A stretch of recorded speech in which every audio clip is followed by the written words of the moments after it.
21শে ফেব্রুয়ারি ১৯৫৩ সাল। হাজারো মানুষ ঢাকা মেডিকেল কলেজ গেটের পাশে অস্থায়ীভাবে নির্মিত স্মৃতিস্তম্ভে শহীদদের প্রতি শ্রদ্ধা নিবেদন করে। সরকার সেদিন সব সভা-সমাবেশ, মিছিল নিষিদ্ধ করেছিল।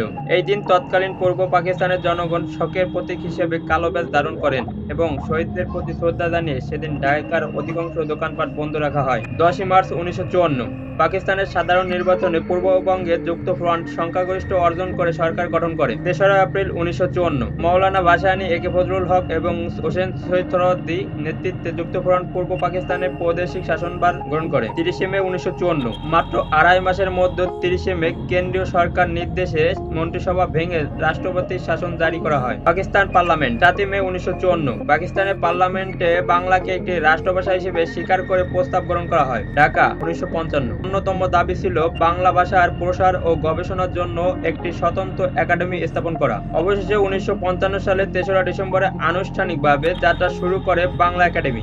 ১৯৫৬ সাল সংবিধান অনুযায়ী রাষ্ট্রভাষা হিসেবে বাংলা ভাষার স্বীকৃতি ও কার্যকর হয়। ঢাকা ২১শে ফেব্রুয়ারি ১৯৫৬ প্রথম শহীদ মিনারে ভিত্তিপ্রস্তর স্থাপন করা হয় ঢাকা মেডিকেল কলেজ গেটের পাশে। বর্তমানে যেখানে কেন্দ্রীয় শহীদ মিনার অবস্থিত, সেখানে পূর্ব পাকিস্তানের প্রাদেশিক প্রধানমন্ত্রী হোসেন সরকার শহীদ মিনারের ভিত্তিপ্রস্তর স্থাপন করেন। ১৯৬২ সালে প্রথম দিকে শরীফ শিক্ষা কমিশন রিপোর্ট প্রকাশিত হয়, যা ১৯৬২ সালে বাস্তবায়ন শুরু হয়, কিন্তু বৈষম্যমূলক বলে ওই শিক্ষানীতি প্রত্যাখ্যান করে আন্দোলন শুরু করে বিভিন্ন ছাত্র সংগঠন। হাইকোর্ট ঢাকা ১৭ সেপ্টেম্বর ১৯৬২ আন্দোলনের ধারাবাহিকতার ১৪৪ ধারার মধ্যে ১৭ সেপ্টেম্বরে পূর্ব পাকিস্তানের দেশব্যাপী হরতাল আহ্বান করা হয়। সেদিন ঢাকা হাইকোর্টের সামনে ছাত্রদের বিক্ষোভ মিছিলে পুলিশ গুলি চালালে নিহত হন ওয়াজিউল্লাহ, গোলাম মোস্তফা এবং বাবুল। ২১শে ফেব্রুয়ারি ১৯৬৩ কেন্দ্রীয় শহীদ মিনার আনুষ্ঠানিকভাবে উদ্বোধন করা হয়। উদ্বোধন করে ভাষা শহীদ আবুল বরকতের মা হাসিনা বেগম। লাহোর, পশ্চিম পাকিস্তান ৫ই ফেব্রুয়ারি ১৯৬৬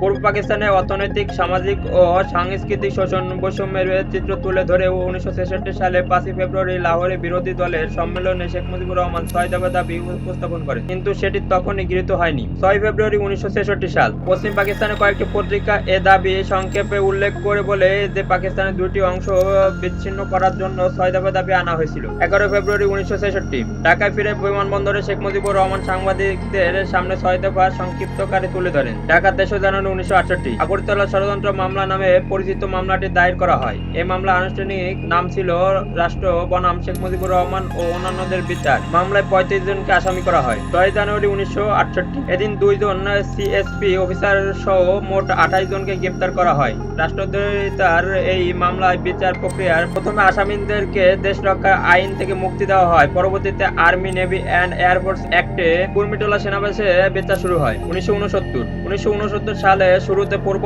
বাংলার স্বায়ত্তশাসনের দাবিতে জাতীয়তাবাদী রাজনৈতিক দল ও ছাত্র সংগঠনের সমন্বয়ে দেশব্যাপী আন্দোলন গড়ে ওঠে। আন্দোলনের মুখে পাকিস্তানের রাষ্ট্রপতি জেনারেল আইয়ুব খান সামরিক শাসন জারি করে সেনাবাহিনীর প্রধান জেনারেল ইয়াহুয়া খানের ক্ষমতা হস্তান্তর করেন। আসাদগেট ঢাকা ২০শে জানুয়ারি ১৯৬৯ পুলিশের গুলিতে ঢাকা মোহাম্মদপুর এলাকায় ছাত্র আসাদুজ্জামান আসাদ মৃত্যুবরণ করেন। সহযোদ্ধা আসাদের রক্তমাখা শার্ট নিয়ে মিছিল করে। পরে শেরেবাংলা নগর মোহাম্মদপুরের সংযোগস্থলে আইয়ুব গেটের নাম পরিবর্তন করে আসাদ গেটের নামকরণ করা হয়। ঢাকা সেনানিবাস ১৫ ফেব্রুয়ারি ১৯৬৯ আগরতলা ষড়যন্ত্র মামলায় ১৭ নম্বর আসামি সার্জেন্ট জহুরুল হক ১৫ ফেব্রুয়ারি বন্দী থাকা অবস্থায় ঢাকা কুর্মিটোলা সেনাবাসে প্রহরের দায়িত্ব নিয়োজিত পাকিস্তানি এক সৈনিকের ছোড়া রাইফেলে গুলিতে গুলিবিদ্ধ হন। ওই দিন রাতে চিকিৎসাধীন অবস্থায় তিনি মারা যান। বলা ১২ই নভেম্বর ১৯৭০ ইতিহাসে অন্যতম প্রলয়ঙ্করী ঘূর্ণিঝড় আঘাত এনেছিল তৎকালীন পূর্ব পাকিস্তানের দক্ষিণাঞ্চলে। পাকিস্তানের প্রেসিডেন্ট ইয়াহিয়া খান ভোলার সাইক্লোনে মোটেও গুরুত্ব দেননি। এ বিষয়টি এই অঞ্চলের মানুষের মনে বিরূপ প্রতিক্রিয়া ফেলেছিল, যা নির্বাচনে আওয়ামী